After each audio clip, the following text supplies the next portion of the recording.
Welcome to another episode of Get Real. I'm Tom Lemons, here with Jay Fernandez, the greatest producer on earth. Thank you, Tom. Good to be here. So anyways, listen, we got some very special guests today. It's unusual, but I think it's time. I think it's overdue that we need to do this because we bring a lot of guests on here that are influential people in the community. We do. And tonight we're going to focus on Jay's background and my background.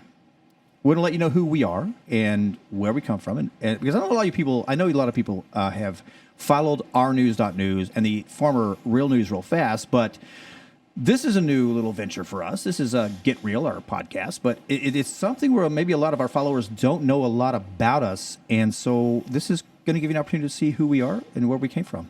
So let's start. Let's just start it right now. All right. Jay, first of all, let me say this. This, one of our greatest sponsors is, our main sponsor is Tri-Peak Roofing, your Hernando County roofer. And we want to thank them for being a great sponsor. So let's put that out there first. And now, Jay. Yes, sir. Tell us a little bit about your background. Well, 47, I think, maybe 48. But from Hartford, Connecticut, Wethersfield, Connecticut. I've been down here on and off for about 12 years. Spring Hill. My mother lives in the Villages. You've been there. A really nice place. That's your mother too, Tom. Hey, she's my second mother. I have two moms. My father, he's been down here about the same. And now, you have a pretty great, crazy history, and actually, it's a great comeback, story. So let's hear your background. I do. It was Catholic school. I don't know when my mother and father put me in Catholic school, but it was difficult. It was a very different school. And a lot of my friends growing up, they didn't go to that school. So I found that troubling. I was always... Was it tough for you in Catholic school? It was. Or was it just all boys? They were still hitting us back then. It was all boys and girls. Ruler, like in the movies. Ruler. I'm that old. I'm ruler hitting. Yeah, so to say the least, it went from like 1 to 6th grade, and then you could go into middle school. And 5th grade, they decided to let me out of there. Expelled me. Did they really just throw you out of there? They threw me right out of there. So. I deserved it. Yeah. So from there, they put me into public school, and I didn't know any of these kids in there, and that was a difficult transition for me. So I only had 1 year in public school where a lot of my friends that I actually hung out with were in. So that was overwhelming, and I got thrown out of that one, too. That's a great track record there. They put me on the short bus. So from there, I went to like 7th grade, 8th grade, and this is a good one. So 7th grade, I troublesome. 8th grade, I was almost going to graduate, and they put me into summer school for math. If I didn't complete the summer school math class, I was going to stay back. So what grade was this? This is 8th grade. 8th grade. Before I went to high school. So I didn't complete that course. Surprise. Right. So they kept me back. So I'm in 8th grade again, and the second or third week, they decided they didn't want a whole nother year with me, so they put me in the library and gave me all the summer school stuff that I'd failed, made me pass it. So 3 weeks later, I end up pushed into high school. How do you get made to pass something? Because they didn't want me there the whole year. So that's unheard of. They're like, listen, you stayed back, but we're going to push you forward. So they did that, and now I'm in high school. 3 weeks later, all my friends are like, oh, I thought you stayed back. I'm like, I'm here now. So welcome, I ended up Jay's here. So yeah. Successfully did not complete Catholic school. 7th, 8th grade, failed up in high school. Immediately started hanging out with the wrong kids there. So freshman year, skipping school. Put me back on the short bus again. That's true. Back on the short bus again. Then I ended up in another elementary school where they had one classroom. How do you go from 13 at 8th grade to an elementary school? How does that happen? Because they had one room designated for all the high school kids that they did not want in the high school. So they put us in an elementary school. There was like 13 of us, and this was like the worst of the worst. So hung great out- start. Great start. Great start. So I hung out there. Hung out there for a while, Tom. And didn't pass that. I ended up going to juvenile hall for some assaults at about What did you do? An assault, you said? assaults. Yeah, I was kind You're of a bully. bad boy. Bad boy. We were beating people up. So I spent a little bit of time there. Now listen, there's a great ending to this story, so don't just think Jay is like a crazy maniac. I am He crazy. was a crazy man. He might be a crazy now, but he's got a great. Listen, this is going to be a great ending. Just like go ahead. Sorry, I'm telling you. I didn't mean to interrupt. That's Yeah, go it's ahead. okay. All right. There's a book, right? You got a There's book a book. about your life, right? About this whole story. Tell us about that book. All right. It's called J for Kids. Z at the end, though. It's on Amazon, Barnes & Noble. You can get it anywhere. So at that point, I was truant. I wasn't going to school. 14, 15. They put me at a place called the Connecticut Junior Republic in Litchfield, Connecticut, which is an open residential facility that didn't take, like, it's called SJOs. Like serious juvenile offenders, that's arson, murder, sexual assault. They were taking you serious then. But they didn't accept those people, so it wasn't like that. So it was more of an opening setting. And so I went up there. For about 18 months, I went to Connecticut Junior Republic, passed their courses and everything that you do to please the justice system, the juvenile justice system. They got me released back into the community, let's say. So I went back, and what was good about that is I was behind in school from going there and stuff. But when you take courses up there, they would it'd catch you up faster. So when I went back to Wethersfield High School, which is outside of Hartford, Connecticut, I was back in the exact same group of kids that I kind of grew up with from 6th grade that had fallen, that I kind of... So you threw you back in the fire. Right back into with my same friends, though.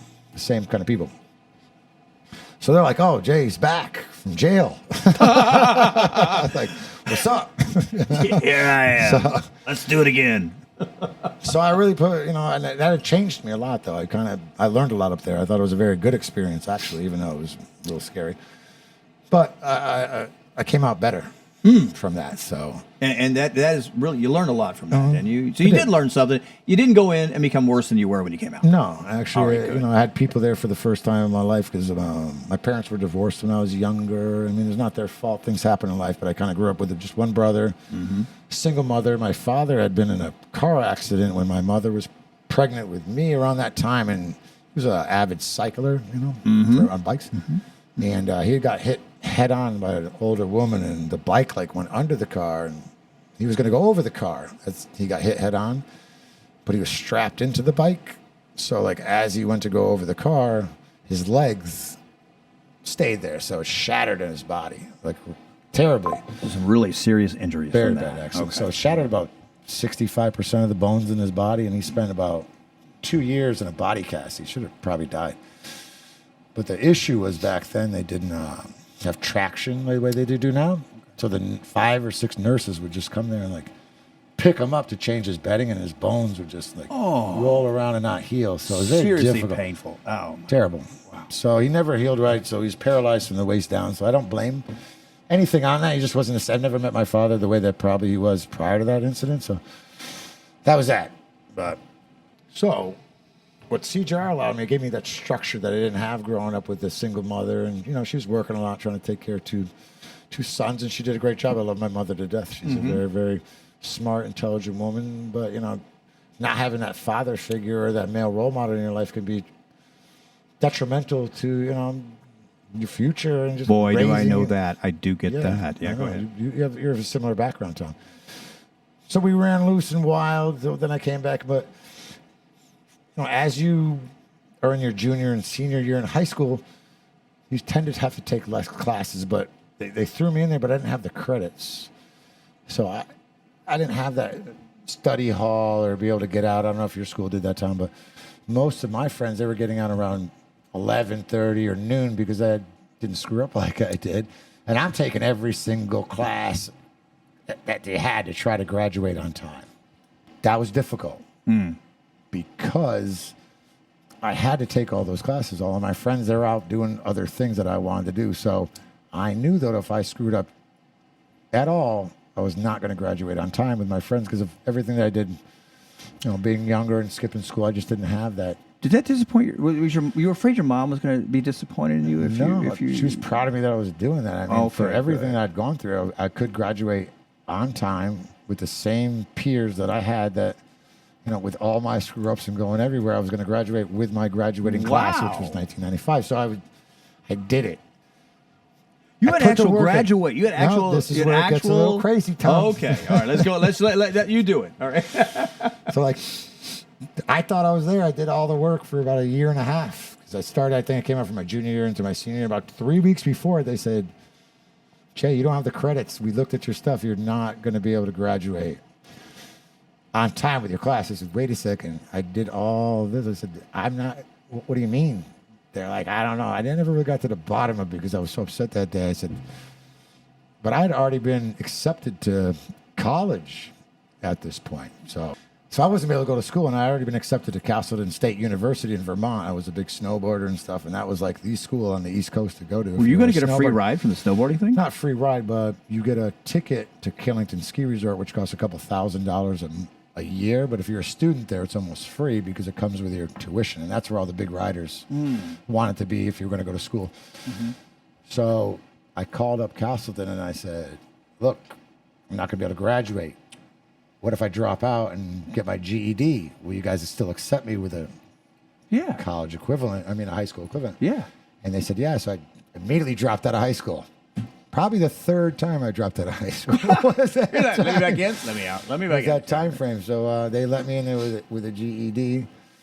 So 1995, I started at Castleton State College. It's Castleton State University now. It's part Was that of in Vermont or UV. was that in Connecticut? It's in Vermont. In Vermont. So, Okay. Killington Ski Resort. It's part of, now it's part of the University of Vermont. So they're kind of assimilated together at the school. But Okay. so I started there and I loved it. The first time I met people that, being You got smart along was with. cool because I thought being smart was an idiot. I was like, why you geeks? So I really started to enjoy that up there. And I didn't know what I was going to do for the first year and a half. I just went unmatriculated kind of. I mean, I was matriculated, but I didn't have a major. It was a fine So arts you're just school. getting rid of all your prerequisites and things like That's that. what it is, Yeah. So I took like art, math, all that kind of stuff. But then after time, I decided to get into social work. Let me ask you something, Jay, real quick. Let me stop you real quick. Is this did the experiences you went through as a child and throughout through school, 8th grade and elementary and up into high school, is that what really kind of drove you to start thinking about social work? I just thought I had a lot of background in those kind of avenues. I was pretty much had social workers all around me, guidance counselors, because I was in so much trouble. That's where I'd end up. So I just thought, hey, why, maybe that'd be a good field for me. So going into my third year, you have kind of have pick your major in college, and I decided to get into social work. I was like one of the only guys in that class really in there because A lot of girls in that class, I I'm think sure. these girls are kind of more like that, but they didn't have the background that I had in there. So a lot of the social workers, it's one of the only majors that they can throw you out of. It's a professional major, so you have to do a lot of, you don't just do all classwork there. You actually have to see how you work with people and stuff and go into those environments. I don't know. Didn't have the history, though, like you did. That's what I'm saying. And, Yeah. and a lot of social workers, a lot of the best counselors and stuff like that are prior alcoholics. Make a good alcohol counselor. Prior narcotics addicts make, those people are the best because they've been there. And a lot of the people that were in my classes did not have that background. Right. So a lot of the instructors liked me because I came from that. They So knew you could knew the see pain of growing naturally up. I knew a lot more about that stuff just from because I had it. Right. And I wanted to just get into juvenile parole. That was my goal. Tell me, and I know you're going to get to it. Yeah. I hope you do, quickly. I want to hear about it. I know our audience wants to hear about this. You went to you were in juvie, Yeah. but then you went back to juvie did. as a counselor. No. That's where I'm getting to. You went back to work there. Tell us about that. No, that's what I'm getting at. amazing. That's what I'm getting at. that's Time you're amazing. getting Yeah, I go ahead of myself. I'm sorry. all right. I'm sorry. So I It's got an this- exciting story, though. It's amazing. Yeah. So I got into social work, got into that field. Then I decided to pick up another major, sociology. I took a minor in juvenile justice up there. So I went another year. So I ended up graduating with a double major, 2 college degrees, Nice. and the degree in juvenile justice. Mm-hmm. So now I'm done with school. I head back to Connecticut, and I'm like, what am I going to do? Get these degrees. So I decided to go and talk to my old counselors over at the Connecticut Junior Republic that I was a kid at, and they ended up hiring me and putting me in the exact same building that I was housed as a kid with the same exact people, because these are career people. And that hadn't happened in 100 years that place has been open. And a lot of the counselors before I came back were like, you're going to bring a kid back in here that was in here to work here? That's an amazing story, Jay. But so you went back to the place where you were actually housed. There's 15 buildings on the campus, but I ended up being in the exact same one with the same people that raised me for 2 years. You're working with the Now I'm same their people staff. that actually were helping you when They're you my were staff now, and I'm in there. The staff that I had above me is now my now below you. work partners. Oh. So I'm working with the same people. So You must have had a passion for this, though. I Had to that's be what a I thought. passionate thing It was for you. interesting because Wow. I had a whole different outlook on that place. So when the kids would come around and I was counseling them and stuff, they'd say, "Oh, they didn't know me." And they'd be Can we like, "Oh, you plug don't your know what book? it's like Can to we be-" plug your book again? Because I think that's important to people. That's the They can point. read That's all the about book. this in your book, right? It tells that story, and then it tells how I helped kids after that. And Tell us the name of that book again. It's J for Kids. with a J for Z. Kids with a Z. It's an amazing story, Jay. So keep going. I'm sorry. no, I didn't mean to no, interrupt you, but I you're want to plug fine. your book again. So go ahead. So I ended up going back there, and the kids, I had a whole different perspective because I knew where all the hiding spots were for the contraband and all the stuff and everything. And they would see my picture, when we certain events, I would do sports and stuff. So like in the gymnasium stuff, I was on teams and I was successful there. And they'd see me. They're like, "You weren't here." And I'd be like, "Who's that guy sitting right there?" When I was like 15 and 16, they'd see stuff around there. So it just gave me a whole different avenue. I enjoyed it. I did that for about five or 6 years, and I kind of burnt out on it because it just it doesn't pay the bills, and that's the Well, one that's thing what I'm with going to ask social you. work, Social work isn't a work big is high-paying pat on job, the is it? back. It's not a high-paying job. You But- got to pat yourself on the back. So I just got burnt out on it.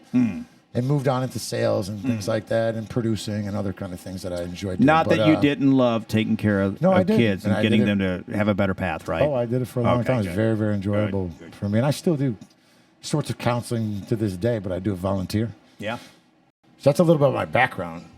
But I think the most important thing that kind of made me who I am right now is traveling. I feel, that You did a lot of traveling. I did a lot Didn't of you? traveling. You went to the East, right? I've been to the East twice. So I went to, before that, I didn't want to get ahead of that, but first real experience that I had traveling outside the United States was I got a Euro pass around Europe. And you can get that for about $500 for 2 weeks, and it's unlimited. You can get any train. Do you recommend most people that have no idea about traveling? That's- world traveling. that's Go the ahead and best thing you- do what you got to do at least once in your 100%, life, right? because it makes you the word I would use is worldly. After you've seen a place, if somebody meets somebody from that place, you can relate to that person much, much more. Like, "Oh yeah, I know what that's like," or "I've been there." It just makes. If you're a social person, it makes it very, very. It's growth. easy. It's human growth. It's excellent. Yeah. And you just realize that people are much, much different. The same way that somebody's different state to state in this country. Imagine going country to country, how different they are. But it's interesting.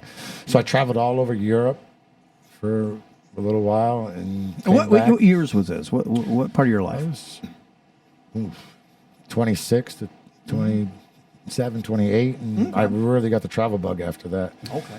And started going to China and Thailand and Laos, Cambodia, Vietnam, Malaysia, and I spent almost 3-4 months over there in total. I went before that tsunami kind of had hit 2005. around then. Uh-huh. So, and then I went after for a while and saw how different they handle disasters over there than we do, because that whole country was devastated. But these people, So many they lives built it lost in so it. fast, and so when we can't fix a pothole around here, so it just shows you the difference between how these, and they were building it bigger and better, and they're Buddhists over there. They just look at stuff a little bit different. They don't have, they're happy with what they have. Over here, we have like a Walmart, the one-stop shop. They have their niche, let's say. So if there's, you can walk around anywhere in kind of Asian, the guy he sells shoes. They sell shirts. This person does this. This guy runs more. We're here. They don't have these one-stop shops, and they're just happy to be good at that one thing, and they're content. And I really enjoyed that That the Buddhists, atmosphere. and, you know, that's just the way they are. They're very Did you go to some happy Buddhist people. temples and I things? did. That's it. Was it the amazing? monks would lay their hands on me and be scared. Oh my. It's like, because I think they knew, like, this guy's been through some stuff. But I really, really enjoyed it. I think all of those experiences in life just humble you in a way. And so all that was interesting. So I really just focused Let me ask you, on, Jay. There had to be at least everyone that does everything and they travel, do whatever they do. There has to be one experience that outweighs all the experiences. What really, anything that Do you want to hear a changed wild you? story from Rome? Let's hear one wild story from Rome. Let's hear about it. Okay. 'Cause I have a bunch of these. This is a good one, Tom. You want to hear a crazy one? So we were in, as I was saying, we take the Euro-Rail. So how the Euro-Rail worked is you can get on at night. They have sleeper cars that you can sleep on. And they have trains that you can drink on. You know, they're different cars. You can drink on one of them, eat, and then go hang out. So everybody's kind of partying at night. But the way that the schedules are set up, you'd get on the train around 8 or 9 o'clock at night, and you'd be in Milan or Venice, and then by the time you'd wake up in the morning or party all night, you'd be in the next city. So you could just really move around Europe efficiently that way and have fun and see a lot of it. So we ended up one day in Rome. And in Rome, best way to travel is by a moped. Mopeds. By mopeds in Rome. Have you I've ever never seen been to anything about Rome, them? but I Everybody's on want to go mopeds, sometime. and they're crazy down there running mopeds. So there's 4 of us. I go to rent a moped. I want to check out the Colosseum, the Vatican, and a lot of that Rome has to offer. And there's 4 of them, 4 guys, and they give us 4 bikes, and they hand everybody like a little bucket helmet. Everybody's got bucket helmets, but instead they give me a motocross helmet that we wear on it's got a face guard on it and everything. So I'm the only one with a different helmet. I'm like, all right, whatever. So we start cruising around, and we're going by the Coliseum. I'm down in. We're blowing donuts on these things, like making a big mess down near the Coliseum. You get the in trouble there. while you're in But Rome. the history there is just you're looking at each other like, what the hell? Who does You it? didn't go diving in that little fountain right there. We With did the big old not. fountain. I All right, good. did not go diving in that, but we were causing a disaster outside the Coliseum. The police Like, woo, coming after, and the police over there, they got machine guns. They don't play games. So we rip off in the mopeds up to this very hilly up there. We're up near the Vatican. I go inside a coffee shop / place you can get shots. I get some Jaeger shots, and I put my camera down on the table as I'm getting the shots. There's nobody in there but the 4 of us and this girl and the guy, these 2 Italians that are running the shop. It's empty. So we're sitting there, we're drinking. I turn around, the camera bag's gone. And I'm like, there are thieves oh, there. yeah, they take your stuff. Shoot. They love seeing tourists. They're naturals out, just like, hey, one's distracted, whatever. They took it. It was a brand new camera. I spent like $500. You would never for the think trip. that Had all there my was that kind pictures of on it, thing too. going on there. Yeah. Had all the pictures of the trip that I took on the camera, so I'm not happy about that. So anyway, so we all leave. I'm like, swearing and stuff. So we're driving down the hills there, and we're just messing around, and we do these things called stoppies, like where you pull the brake and you skid the bike you down do the the hill. one and it wheel goes, on the front? No, the back wheel skids, and we're doing them. I'm upset, and I'm coming down the hill. They just took my camera, and I hit the front brake as hard as I could. That bike goes end over end, and I land directly on my face. No. In front of all these people down, like right near the bottom of the Vatican. Well, you had the motocross helmet But I had the on. motocross helmet. Was didn't scar you. Oh. So I was like, and I roll all of down the street in front of these people. My friends are looking at me like, dude, are you okay? I'm like, I got up. Yeah. What the No hell? road rash. Jeans ripped. I got back on that bike, took off, and then I did it again right in front of No. but not the front, the right one this time. Ripping around, standing. That's That's what an I enjoy exciting doing. story. No, but just fun. That was I don't know. fun, though. But that was You when I know. was younger, so we do that kind of stuff. I mean, I've had a lot of those stories. So I don't know Jay why I'm has still here. look. Jay's experienced life. He loves to travel the world. He's So I just think that was that things develop you they do. as a person. I think traveling was one of the main things that did. I've been all over the Caribbean, The Aruba, Asian Dominican countries, Republic, everywhere. though. I mean, The I've just Asian seen a lot. What'd you think about But- Vietnam and Cambodia? just- Tell us about that. It's a Those are communist very, nation. very Vietnam's still a similar. communist. What was interesting in Vietnam is a lot of the stuff when we leave a country after war, we leave everything there. It costs too much money to bring it back. Same thing we did in right. Saudi Arabia. Not Saudi Arabia. Afghanistan. Afghanistan. Which those wars, we could all left everything argue over. about that because that was a pretty messed up kind of thing that, never mind. We We'll go left back billions into of, it. Yeah. we left our stuff. We like to bring it, but not take it. So when I was out there in Vietnam, they had a lot of the Jeeps and the same equipment. These guys they knew how to fix it. They were left. It's like Cuba, where you have the same old cars because we didn't do Yeah, anything. like 1954 taxi Correct. cabs, right? Similar. So we were sitting in, I just looked over at my buddy and I was just like, we are in Saigon right now. Getting, so that was Dude, interesting. did just you, to be do in you Saigon. thinking of that? Yeah, you were in I Saigon, was in Saigon, yeah. a place where we had a horribly unfortunate war, which a lot of people think we should have been there. But you went to a place where probably millions of people died as a result of a war that maybe a lot of people think we should have been there for. Vietnam, Went to Saigon, Cambodia, Laos. yeah. But most of the time I spent in. How were the people there? How was the interaction with the people They there? love us. They do. At They the love time, Americans. George then. Bush was president, and we were in a war, so saying we were American probably wasn't the best thing that we did. And so I said I was Canadian, which I would not say now. Oh, you Canadian. use the Canadian I said I was accent. Canadian, Oh, just yeah. because if you started talking and saying you were American, they wanted to talk to you about your Bush and all this. I didn't want to get political. Later in life, 30s, late 30s, I started traveling this country. Well, I think a lot of people, when they think about traveling, they instantly want to go down to Mexico or go to Cancun or these Yosemite. places. Or no. I'm saying outside the country. Oh, a lot of outside. people want to jump outside the country, get on a cruise ship or do that stuff. Cancun, the Virgin Those kind of Islands, things like places. that. The best stuff that I've seen ever traveling is right in our backyard. You don't need to get on a plane or anything.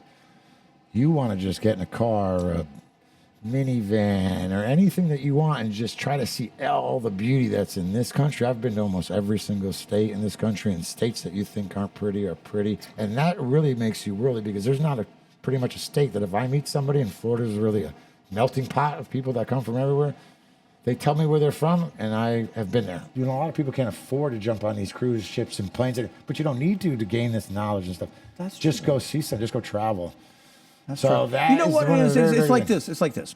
If you're from New York, Connecticut, wherever you're Correct. from, if you're northeastern you have no idea what West Virginia is about, or Kentucky, or Kansas. They are different people with different upbringings, They're right? Americans, So- but they're different. Yeah, and I Yeah. enjoy that. Yeah. And I think Yeah. that's we understand each other. And a lot of these people that don't leave their states they don't understand really how different we are. They think we're all the same. wouldn't that help us politically? You kind of understand maybe what those individuals are going. You have more empathy that way and say, "Oh, I've been there. That state's rough, or that town," or Yeah. It gives you an idea of just Like, and let's then give we're me an not gonna example. Let beat me give you an each other up so example. much. Think about barbecue. Think about barbecue. Where does the best barbecue come from? Well, we can debate that. We can say Kansas, Kansas City, Missouri. We can say Louisiana. We can Nashville. say Texas, Nashville. We can say all those states, but they're all Midwestern states, right? And they're all different. They all cook it different ways. So that's a great example. But But everybody each one loves has their barbecue. own twist. They're Right, very, very different, but we like them all. people need to learn that America is not just New York. America is not just Dallas. America is not. not just San Francisco, right? It is every person in this country, black, white, Jew, Muslim. Well, It doesn't matter who you are. Correct.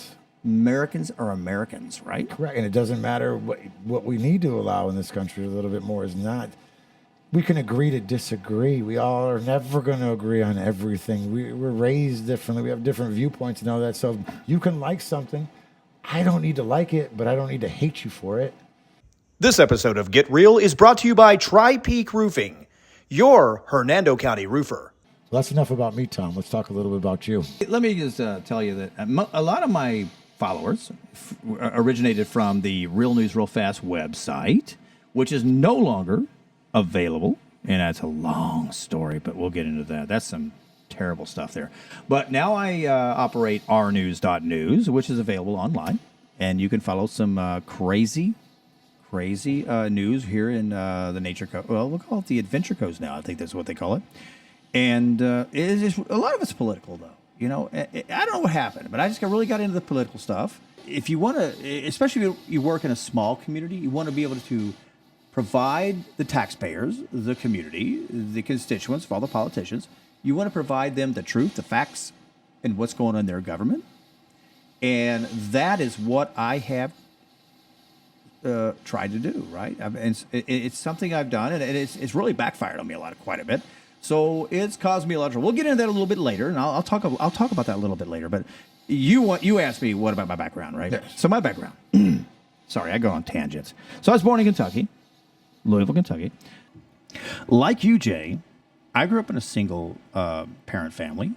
My mother raised me. Okay. So I went through a tough time. I didn't have that father figure all the time, right? But we moved to Florida in 1985, and I think that was actually a really great thing. I mean, I do enjoy Florida. Here's a funny thing. I used to have a real hard country accent. I talk like this right here. That's how I talk. I swear to God, when I was in Kentucky, I talked like this. Can you imagine that? It's gone now. I mean, you know what happened? When I moved here, I was like, I got to get rid of that. No one talked like, everybody's from New York, right? Or Florida, or whatever, but I talk like a country guy. It was awful. I think people kind of like that now, though. I don't know what's. Well, anyways, I'm getting off on a tangent. But anyway, so I moved down here in Tampa. We moved to Tampa, then we moved to countryside. I went to countryside high school. And sometimes loners like us have to do the thing we want to do. And I've done it. I've just decided I want to, run my own business. And that's what I've been doing for almost 20 years now. And I think it's probably the best thing for me.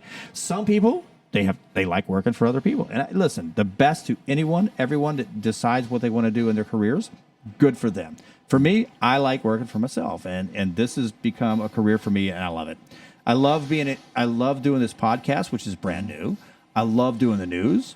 And I love providing information. And that's taking you around the world, too. It's taking me around the world, yes. Matter of fact, a few years ago, I did do some traveling. Actually, about 3 years ago, when the Ukraine war, when Russia invaded Ukraine, I decided, listen, I want to go over there and meet some of the people in Ukraine and see what's going on and do and find out about the humanitarian work. Yes. And it was a very, just like you, when you travel to the East and when you travel to Europe, you learn a lot of cultures. And Ukraine's it's a condensed little area, and there's not a lot of people that know a lot about the Ukrainian people, and they're amazing. I love them. And it has nothing to do with government. And did you feel safe over there when you did that? I mean, the war was breaking out. Well, I traveled to some really dangerous areas. Yeah.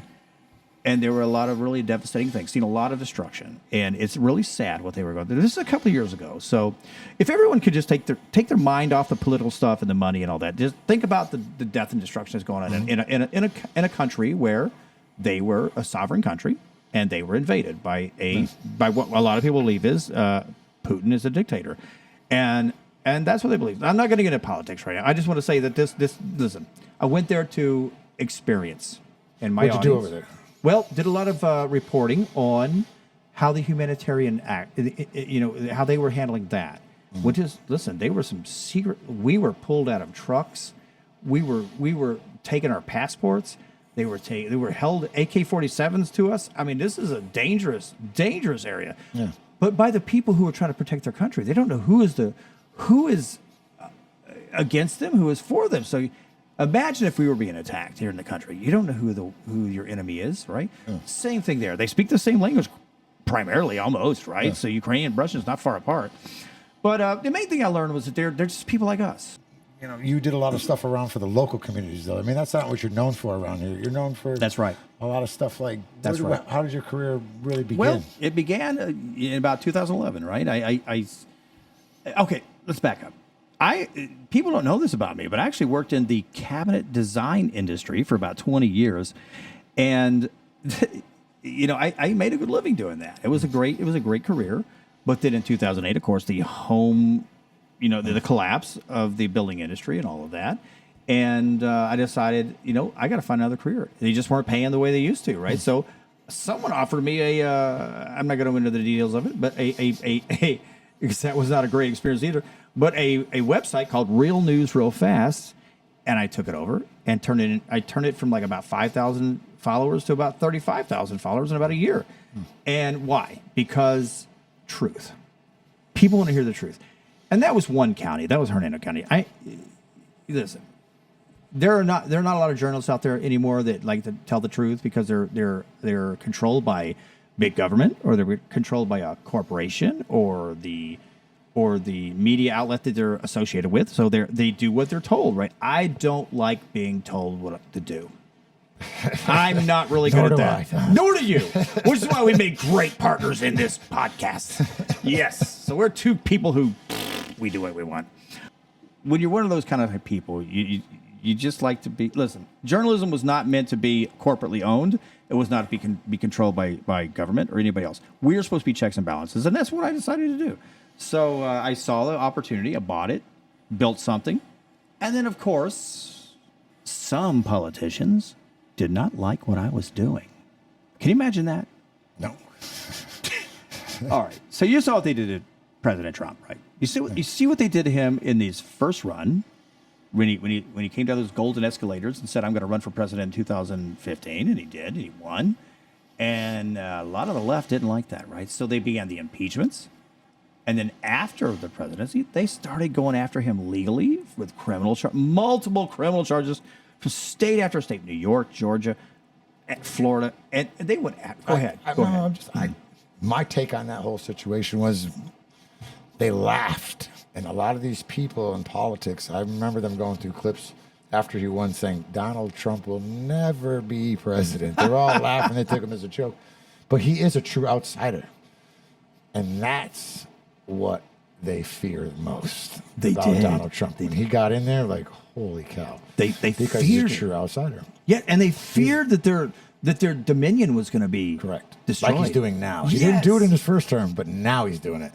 He's uncovering what they feared their entire time. And the first time, like, they could not. That's why they shot at this guy. They almost killed him. Twice. Because, Listen, but that's what you are, Tom. I'm not You're trying. an outsider. I am not trying to say that I am the same as President Trump. But you're an outsider. But a lot of what we went you say through. the truth. You say what these people don't. You're digging up the same kind of stuff. They don't want that. Yes. So they do fear you. But if they weren't doing anything wrong, Tom, they shouldn't have anything to worry about. Yes. So. Yes. Why does the truth scare so many people? Because they're all corrupt. That's the truth. No, and I agree. You know what? It's sad that even on both sides of the aisles, I'm not saying one side, they're so scared of the truth and they are afraid of the crowd. Why do you think Doge is really freaking a lot of people out, right? Mm-hmm. It's like, you're exposing how we were making millions of dollars through the back door, you know? Well, all right, let me. Looking back, though, with all power comes corruption. They go hand in hand. Let me just tell our audience. So if you don't know me, around 2000, okay, I started an investigation and did several exposés into a local nonprofit. I'm not even going to go into the whole thing because I'm going to tell you about the book and the documentary. You can go watch the whole details. As I exposed some really bad corruption that was going on in government, and this was all the way to federal level. This is not just local. This is federal. It's going to listen. You got to go watch my documentary called "Behind the Gate" by Tom Lemons. You got to Google it that way. "Behind the Gate" by Tom Lemons, and also my book, "Victim Shopping 101." You can find it on Amazon, just like Jay's book, and that's where the story is told. And if you don't know the story, you gotta find it. I'm not going to tell the whole thing here. I'm just going to give you a little hint. But I'll tell you this. I exposed a lot of dirty stuff going on between federal, local governments in Hernando County. And it's sad that one county is so dirty and disgusting. What do you think about that, Jay? It makes you sick, doesn't it? Yeah, I don't like it. Have you heard the word lawfare? Lawfare means that that they use the law to, whatever side corruption they're on, to take out their enemies. They use it. So it's like, let's go after this person, civilly or criminally, and attack them and take them to jail and sue them. Well, that was like our last guest. Yes. And it's exactly what they did to Donald Trump. And it's exact. So let me give you some bullet points. Around 2016, I was attacked, and I started getting multiple arrest charges. Arrested multiple times for fake charges. I'm not going to get all of it. You can read them. You can watch it in the documentary. Jay, you know that Hernando County does not use body cameras in their sheriff's office. Yeah, we talked about that. Guess what? The one time they used body cameras was to arrest me. Really? 2019. Why On do you think they did false grand theft charge. Then you know what they did? They handed it off to the media. They handed the video off to the media to help destroy him. What do you think about that? Is that not what they did to Donald Trump? Is that not what they did? Agree. Destroy your enemies. and that's what they wanted to do. Again, not going into all the details. So just that's all I got to say about that. And they did a lot of that. And now I am actually being sued by that nonprofit. And it's not going anywhere. It's been going on for 5 years. But they keep dragging it out. Again, lawfare. It's called lawfare. Look it up. That's what they did to Donald Trump. Been sued, been arrested. And that's what they do to people who try to push back against the establishments. Listen, Jay, this is not just the Democrats. I'm sure. People know I'm a Republican. I know that. They know I'm a conservative. This is not about that. This is about establishments who do not want you to expose their iniquities. Yes. And the things they're doing wrong. Don't you think that's kind of on us, though? I mean, how many Hernando County voting age residents actually vote? 22% in the primaries. For local. 22% in the primaries. So 22%. Isn't that sad? The incumbents always win. Correct. Maybe that will change in the next election. That's what needs to happen. If people are not involved in their own communities, they could care less. But really, those are the rules and laws and things that affect them daily. So that should be more than your, just as much, if not more than your national election, that you should vote for your locals. When we were at the Reagan Day dinner in Dade City. Yeah, that was interesting. Was that not interesting? I enjoyed it. Lots of influential people there. Some of them we really didn't like sitting next to. Do we really want to go there? No. We won't even say it out loud. But I know. You know what I know. No, it's because we ate early. Right. Riley, what's her name? Riley Gaines. Riley Gaines was the keynote speaker. Okay, she was a swimmer, and I can't remember, was it college or It's in college. Okay. Yeah. So this was the trans one. I can't remember the name of that. Leah Thompson, who was a man. She broke all the records. Yeah, and beat every woman in the world, right? So I was like, how fair is that? That's not fair. So anyway, so she started a big thing about it, and she's become pretty famous about that. And But the main reason she was upset was because Leah would come into the locker room and get naked in there with the girls, and the school told her, you can't say anything about it. But you're never going to get a career or anything in the future and all that. So they were very uncomfortable. They weren't allowed to speak about it and everything. And that was really the big issue there. And did you see her at Trump's latest speech? She was there. Listen, she has become a hit across the country. Yeah. And she's well spoken. An inspiration to other women. Because why would a woman want a naked man, walking around in the dressing room? And why would they want to compete against a man?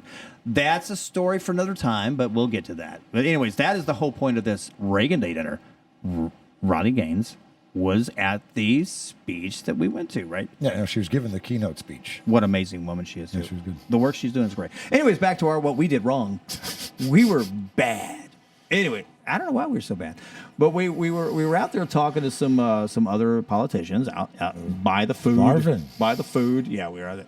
No, we're not going to blame Marvin Bainham. No, we're with Marvin. We love Marvin Bainham, but we don't want to blame him.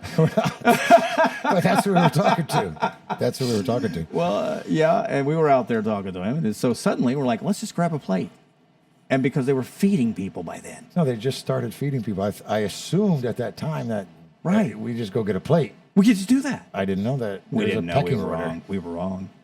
We weren't table number one with all the high-profile people in the front. We ate like we were table number one. No? We got our plates, and we ate the first food, and we sat down at our table number 50, whatever it was.